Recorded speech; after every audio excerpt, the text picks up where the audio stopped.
Terry Drinkwater joined Bill Stout in what was a highly regarded but short-lived news broadcast put together by news director Sam Zellman. The USA celebrates a birthday, it's number 187. About 6 months into the run, it became obvious that we were not going to take Los Angeles by storm. That people were not dialing away from the 7 o'clock entertainment shows to watch the news live on 5. So Sam decided that what we had to do was what are now called mini-docs, that we had to do longer segments on specialized subjects that we could hype to bring in the audience. Now, back in the 60s, it was still close enough to the era of McCarthy and communism that Sam felt communism would be big. So we, and I don't want to glare you now, we launched this. Who is this man? Where is his other ear, for heaven's sake?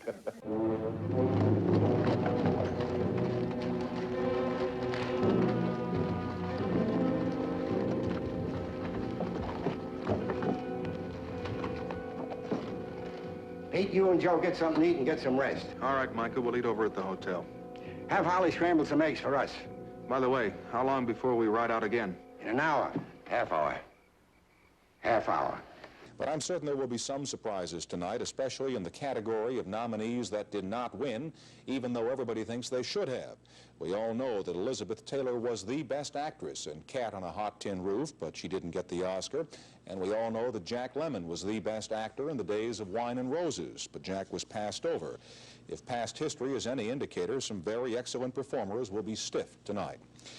Another favorite category of mine is the most ridiculous female costume of the year. Sally Kellerman took it one year wearing a gownless evening strap that brought her a lot of MASH notes that had nothing at all to do with military medicine.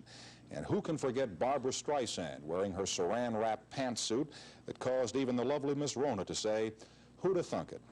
Still another category is who isn't there that is supposed to be. George Scott, of course, is the all-time champion here, but there is tell that Marlon Brando might boycott tonight, except that we have it on good authority that he phoned the Academy today and asked that tickets be sent out to his house. Is it possible that Brando will arrive downtown in a big black Cadillac, sitting in a bathtub with no clothes on, humming a Paris tango? Don't touch that dial. It's going to be some night. The Oscars are next up here on Channel 4. Good night from all the people at KNBC News.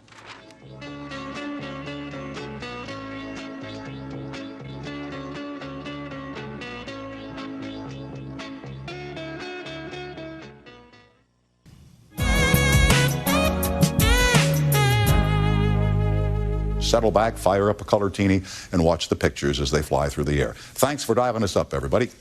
I don't have to tell you, it's great fun spending other people's money.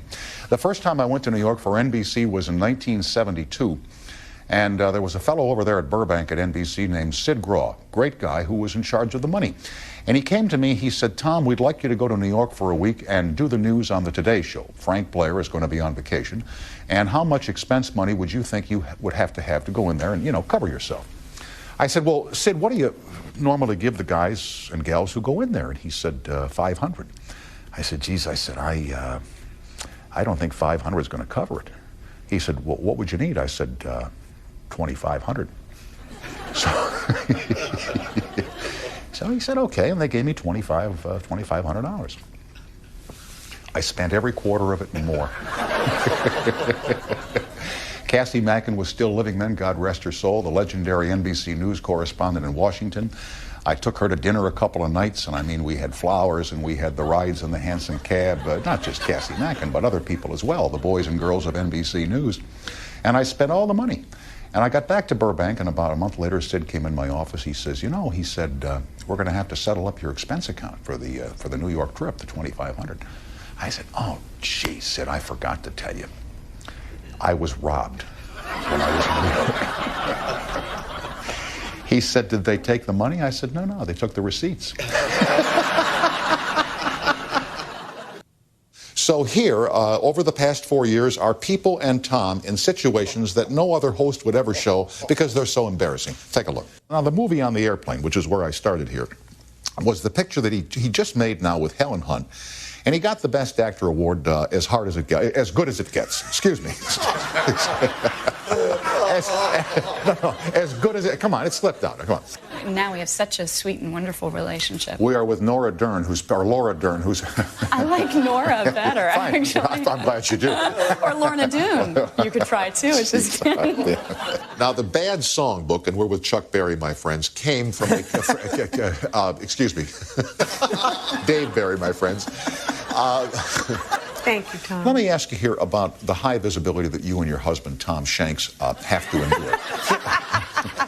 And the reason I bring this How do up... you know about his shank? I beg your pardon? What? Huh? What did I say? Tom Shanks. Oh, Tom Hank, I'm sorry. Reading about you this afternoon, you grew up both in Southern California and in Paris. Well, actually, no. My mother grew up in Paris. Like I said, you grew up in Southern California. Now, your mom was a journalist, as I read. She worked for a time for Vanity Fair magazine, right? Well, she actually worked for Harper's Bazaar. Harper's Bazaar. Yes, she was. We're going to work this out, I'm sure. I doubt it. Keep in mind, never sweat petty things and don't. Never sweat petty things and don't pet sweaty things. It was. Get off of me. And finally, may I thank you who have watched me and listened to me on radio and television for over 25 years in this country.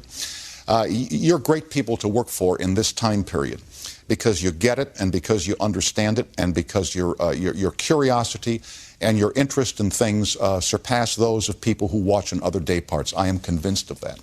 You know, you and I didn't get the greatest time period in the world. We got stuck with 1 o'clock in the morning. We don't get as big a crowd as they generate at 9 o'clock at night or at 11:30. In my particular case, we haven't won this time period against the competition in the 4 years plus I've been here. But I think we've had a wonderful time together, having fun and learning things about ourselves and about the world. Good night, everybody.